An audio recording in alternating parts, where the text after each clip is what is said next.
Hello everyone. Second video of the day. My first one was a little short, so I've decided to do an analysis video of another game that took place in the same tournament. Let me actually pull up the pairings really quick here. It's just gonna be right here, and this game is right here. This board 6 game. One of the players wasn't logged in, but it'll be all right. Okay, so let's get started. So it was a Scotch game, e4, e5, knight f3, knight c6, d4, and I didn't even know Jesse played the Scotch. I don't think I've ever seen him play it before. I think he's always played either Italian or Rui Lopez, but I don't know. So e takes d4, makes sense. Knight takes, so no Scotch Gambit, unfortunately. Not a fun game here. This one actually just goes straight to the end game, but there are some pretty good positional concepts in here that I do want to talk about. So, bishop c5, and then bishop e3. There's a lot of moves that you could do here. He could have taken the knight on c6. It doesn't make a huge difference. Okay, so bishop e3 and queen f6. So it looks like black is playing pretty aggressively, and white plays fine here. Plays c3, and to my knowledge, that's I think the only move in this position. We can check the opening book. Yeah, c3 is really the only move that makes sense. I would knight b5. I would never. Okay, but we want to do this mostly without an opening book. Mostly without an engine. Unfortunately, I can't get rid of this analysis in the corner, so we're just gonna have to make do. I don't know much about the Scotch game. I don't play it. I don't play against it. I've never played it, so my comments in the openings are gonna be maybe a little bit suspicious. So c3, knight g to e7. Looks like it makes sense to me. At some point, I think. I think black probably wants to play d5. This looks like a solid plan, but what do I know? Bishop b5. I imagine that, let me see. I imagine this bishop probably wants to go to c4 to prevent the d5 that I was just talking about. I'm not sure what bishop b5 does. Again, I don't know anything about the Scotch, but I don't think you're really ever going to exchange here. I just can't imagine playing that move and giving up the bishop pair for no good reason. So, okay. Actually, if we come... Okay, yep. Okay, and then castles, so nothing too crazy. And then after every exchange ever, we get into an endgame pretty quickly here, which you would think would be boring, and maybe it is. Yeah, it's pretty boring. But I do like some of the positional concepts here. So knight takes d4, bishop takes. I mean, we're just exchanging everywhere. And of course he takes with the queen. I think if I'm playing white here, I think I would maybe take with the pawn. You know, keep some life left in the position. But I would also have my bishop on c4, so I'd be able to at least do something about this position being so boring. Queen takes and c takes, but it should liven up a little bit. c6, this move makes sense to me, and I know what the engine says. I know it says 0.1, but I'd much rather have black here. We're going straight into an endgame. Black has a kingside pawn majority, and I feel like after c6, bishop a4, maybe... Where would I go with this bishop? Maybe I would go to d3, and then after d5 I would play e5. Maybe. But then this allows things like... I guess I can move the pieces, huh? I'm not doing a live analysis. So after d5, which, okay, this was the move. White plays knight c3, but I think that move is just bad. I think I would play... maybe e5 here. The problem is that this just gives things up. But okay, let's look at the problem with knight c3. It's kind of hard to figure out what white is meant to do here, because I think positions where you in an endgame where you just have the queenside pawn majority, you're just dictating what's going on. So knight c3, and probably there should be a capture here from black. And we can just look at, I mean, we can just see what this looks like. So after capture, capture, and then rook d8 just to, stop any knight funny business. As long as I'm not missing any kind of tactics here, I would just much rather have black in this position. Reason being, you get to play against this isolated queen pawn. In some other positions, maybe not. If it was a middle game position where white could use both of these half-open files and play very dynamically, sometimes it's very good to have an isolated queen pawn, or at least not necessarily good, but you can still make something out of it. And get a good position, but they're just this isolated d pawn in here. It just seems to be just a complete weakness. So that's what I would play for here if I was playing black here, and then I would just constrict and make sure I'm controlling the square in front of it, and then eventually just load up on the pawn and then win it. So if white looks to do something, I don't know, one of these rooks here. I'm not sure which one, actually. Probably the queen rook, so that we can take the e-file, because you're not playing against the c-pawn. But if this rook comes here, black does always need to be aware of this d5 pawn push. There could be a d5 pawn push where white looks to try to get rid of, to trade off his only weakness. So some things to look out for. So that's how I would play it if I was playing black here. If I was playing white, I have no clue what to do. I wouldn't have gone into this endgame if I was white against this queenside pawn majority. Okay, so we have a bit of an odd series of moves here with b5, and I wouldn't go for this at all. This just it doesn't make any sense to play b5 here. And there was some chat going on the side, and some people liked it. They liked the tempo that b5 gave, b5 and b4, and it looks like black is pushing white around, but black's just creating unnecessary weaknesses for his position. You don't really need to push your opponent around like this and gain tempo on their pieces in the endgame, because what are you going to do with that tempo? It's not like you're going to gain a bunch of tempo, get development out of it, and then attack your opponent's king. This king he's pretty safe, so there's nothing really to worry about there. So after b5, bishop c2, which is maybe the diagonal the bishop should have been on to begin with. Bishop c2 and then b4. It looks like, it looks like white is getting pushed around, but this is just not the case.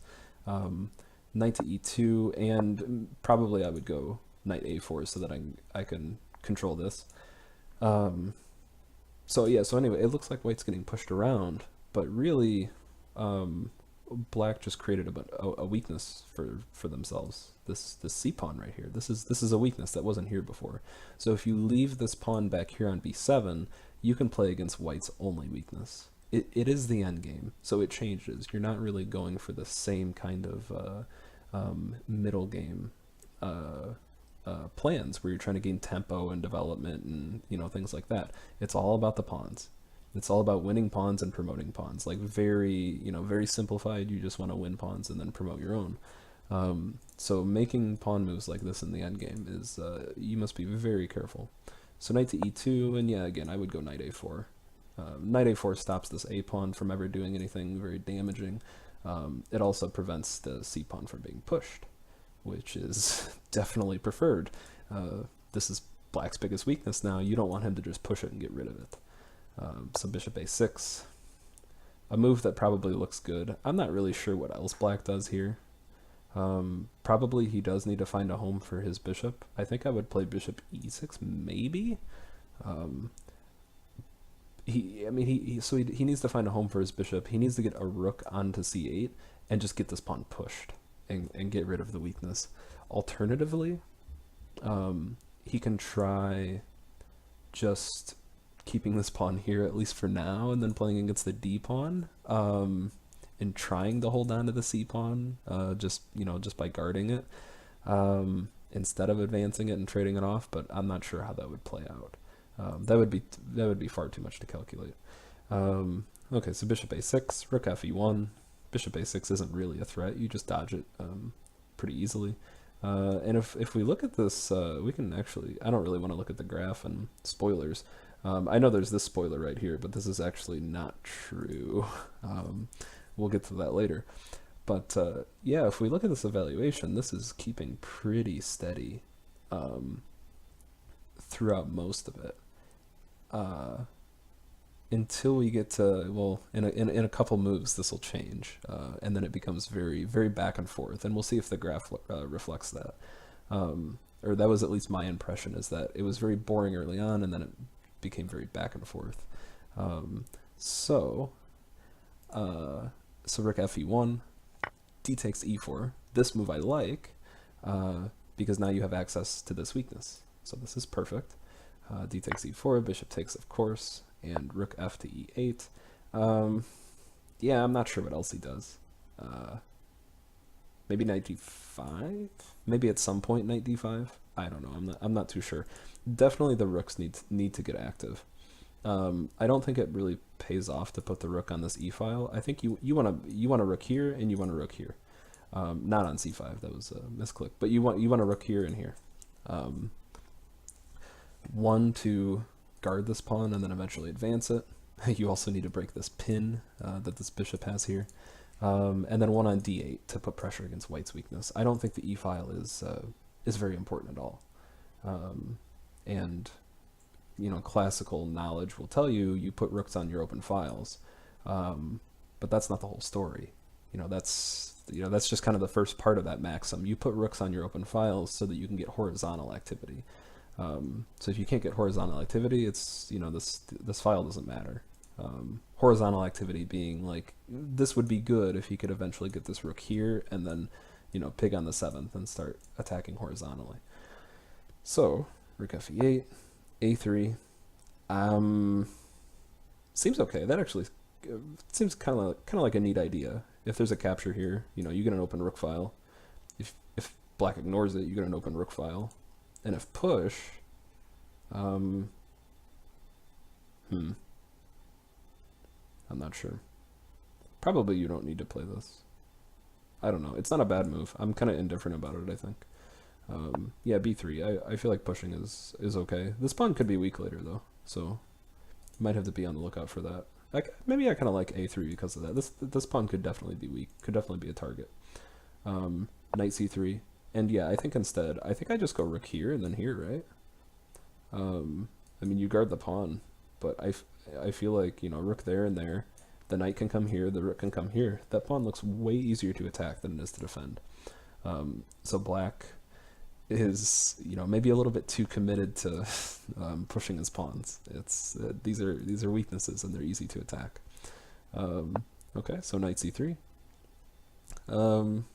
Yeah, again, I'd like to have a rook there.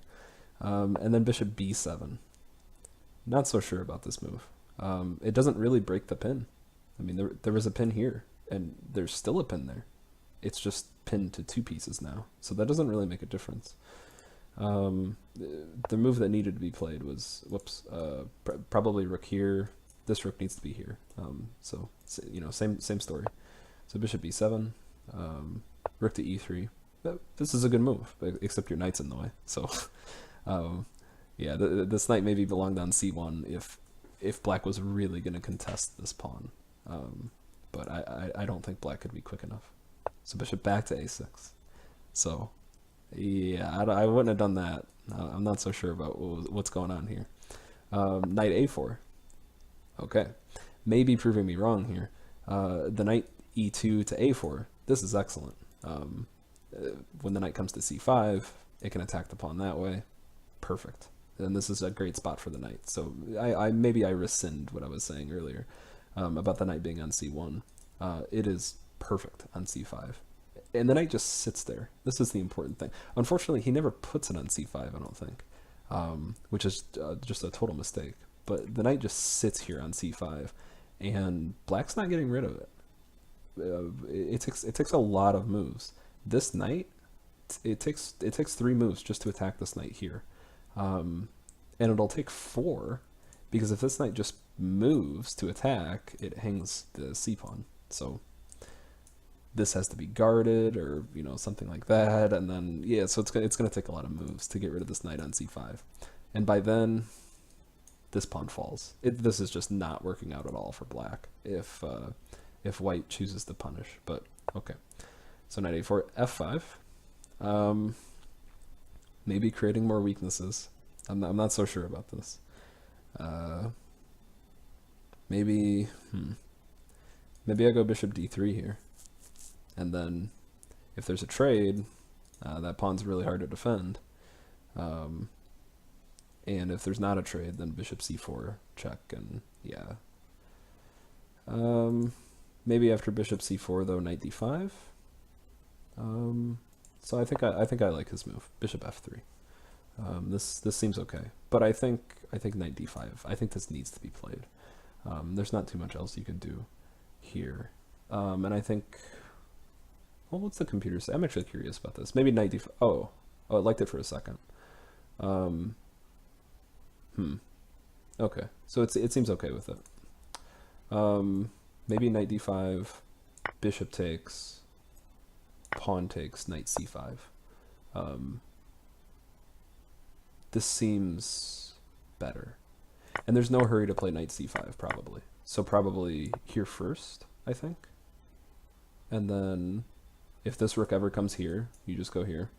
Or I guess it won't. This rook's hanging. So takes, takes. And then if this rook comes here, just knight c5. And white has got to be dominating this position. Okay, this must have been the computer line since we have the same analysis, but it sure feels like white's dominating this position. There's definitely no win for black there. So okay, back to the book or the game move. Bishop f3, f4, more weaknesses. So black really needs to take a lesson in pawn structure because he's just launching his pawns at white, begging them to be taken. So rook takes b3, and yeah, I mean. You make a lot of weaknesses. You can't defend all of them. So bishop e5, and same thing here. I mean, this I don't even like bishop e5 that much because it just forces the knight to a better square to knight c5. You put the knight on c5 and or even c3. Either way, somehow you want to take advantage of this pawn being weak. Okay, so this is what I saw earlier during the game. I saw knight c5 and then a4, and this bishop is very suspicious. It's hard to find a home for him. So knight c5. I don't really know what black does. Yeah, I'm not sure. But the plan for white here is certainly a4, and just look to take squares away from the bishop. If the bishop goes here afterwards, you just go here, and it's really running out of squares. I mean, it'll come back, but you've successfully kicked the bishop out, and then you can play against the pawn on this c-file here once that bishop is gone. So instead, we have rook takes b5. And the computer seems indifferent about this, but I think it takes all of the life out of the position. If you're trying to win as white, and you are, I mean, you're up a pawn, you don't want to go for this enormous trade. It simplifies the position even more, and you're only up a pawn. This isolated queen pawn, this is not enough to win the game for white. So rook takes b5. It looks flashy, but it's much better just to keep the tension here. There's a lot of tension here with this bishop. This knight's kind of stuck. So I mean, this needs to go here, and then black still has to figure out a way to deal with knight c5. So it's better to keep the tension here in this position since white has the upper hand, but instead of rook takes b5, absolving all the tension and making it much less of a headache for black. C takes b5. What happened to black's weakness? It's gone. I mean, this c pawn, it was a weakness, and he just gets to exchange it right off. And black's sitting kind of pretty here. He's down a pawn, but he gets let back into the game. Bishop takes, rook takes, and then knight c3. Again, maybe I go knight c5 here, but that's kind of hard with how weak this pawn is. So you might need to. Maybe your knight doesn't stay on c5 forever. Not so sure. So rook takes a8, knight c3, a6. Gotta guard your pawn. Black chooses just, finally now he's guarding his pawns. So a6, rook e1. This seems like it makes sense, although I would be really afraid about this. And then knight f5. And I think instead I might play king f7. King f7 needs to be played at some point to keep the rook out of e6. If the rook gets to e6 and it's just sitting on this pawn, black's not going to have a very good time. So you have to do a better job of limiting your opponent's activity here. So knight f5. This move is fine for now. Rook e4, guard the pawn, okay. But no, this one's hanging. And then g5. And the computer doesn't like this. I'm not sure what else... Whoops. I'm not sure what else black plays here. I mean, probably just win this pawn, right? Probably just rook d8. Let's see. Knight d6, rook d8 is an option. Yeah, that makes sense. It probably not good to guard this pawn. When you're down pawns in endgames, you want to trade pawns. That way, if you trade pawns and your opponent ends up having one pawn to 0, it's very easy just to stop that pawn and get a draw. If it's like 6 pawns to 5 pawns, it's much more likely that that extra pawn is going to be an outside pass pawn, and your opponent uses that outside pass pawn to distract you. Okay, so g5 and d5 seems fine. Maybe rook there is better. Rook here, knight takes, rook takes check. Am I missing anything? Rook there, that seems fine. And then it seems like it's going to be pretty easy to win this pawn. I'm not sure. But I feel like this needs to be taken advantage of somehow. That shouldn't be a move that's allowed to be played. Okay, so d5, knight d6. The old maxim, knights are the best blockaders of passed pawns, so I can't really criticize that move. Rook e5 on this, and maybe h6 needs to be played. Maybe? How do you really get out of this, though? I mean, how do you guard this? Do you go knight f7? If h6, you have rook here, and then do you go knight f7? It kind of seems better to do it earlier, because if you do this now, then here, maybe? How is this gonna work? This seems a little strange. Looks like white's slightly better here. Yeah. So maybe, actually, let's turn this back on. Oh, that's king f1. Rook e5. Oh yeah, so it does like knight f7. It likes h6 better. So h6, what does it do against this then? Rook e8. Ah, that's the one I was missing. Yeah, rook e8, and then the back rank here. Okay. Get rid of this. So rook e5, king f7, maybe a little bit too late. I wanted king f7 quite a bit earlier, but okay. Let's check our time. Okay, not too bad. Okay, so a4. I feel like you can just take this pawn here. I don't see any reason not to. A4, king g6, and we have a blunder here. King f5, rook takes d6, h5, and I'm not really sure what black does. What does white play? h3. Yeah, okay, so this needs to happen at some point. But okay, so he just wants to get rid of the back rank, so that's fine, I suppose. A5 might also be good too. You just totally fix everything and keep attacking this pawn. So maybe a5 makes more sense. G4, h takes. That's fine. And then a takes b5. Okay, a takes b5 and knight takes b5.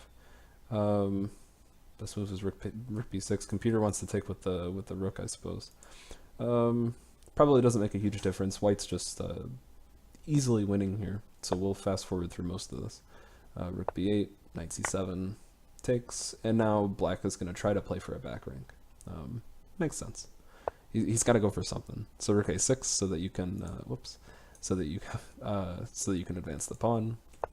And then this gets kind of interesting. G3, which okay, the computer says is a mistake, but practically this has got to be the only move in a 15-2 game where white is in time trouble. 2 minutes left.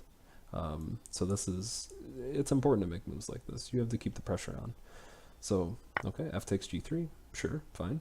F takes g3, and then I think a mistake. King f1. Computer doesn't think it's a mistake. I thought it was during the game.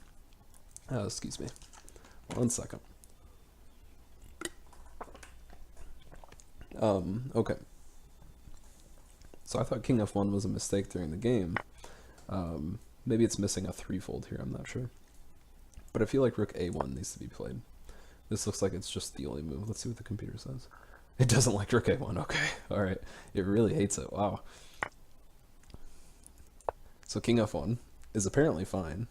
Rook f2, I'm going to keep the computer on just for a second, I'm really curious about this. Rook f2, and then, and it does say king e1. Strange.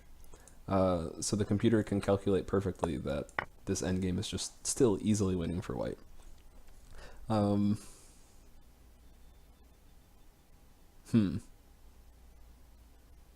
Yeah, that could be hard to figure out. So you can see where, you know, in the game when both sides are moving fast, this looks a little fishy here for white. I mean, maybe this pawn advances. Who knows? It's not very far away, and the king is close to this pawn. So visually, that's what you see. But yeah, if you calculate, this king can never come here because of the knight. So probably, or the computer's right in a position like this, right? So rook f2, king g1. Okay, which is, I think we can say, definitely a mistake. And rook c2. So now, threatening mate, threatening the knight. Oh, yeah, and, I mean, rook c6 defends. Let's get rid of this guy. So rook c2, king f1.